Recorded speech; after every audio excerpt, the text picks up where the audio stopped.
This is a 12 volt SPDT type relay. SPDT stands for single pole double throw. As this is a 12 volt relay, it cannot be directly controlled by the controller.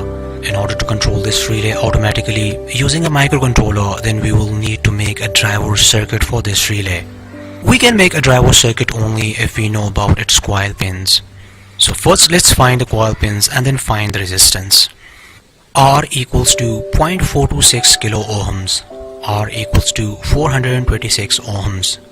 Voltage is already known. V is equal to 12 volt as it's a 12 volt relay. Then using the Ohm's law, V is equal to IR, we can find the current. I is equal to V by R. I equals to 12 divided by 426. I equals to 0.028 amps, which is equal to 28 milliamps. Now we can use any NPN or PNP type transistor. So far its collector current is greater than 28 milliamps. In my case I will go for 2N2222 NPN transistor whose collector current is much more greater than the relay coil current.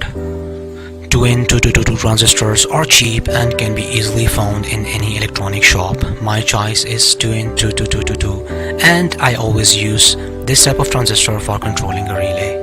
Now let's find the common normally closed and normally open contacts of the relay.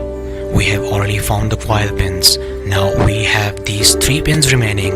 Set the multimeter on continuity and make sure you can hear the beep sound. Now connect the multimeter test leads to find out which is normally open and which is the normally closed contact. Beep means closed contact and no beep means open contact.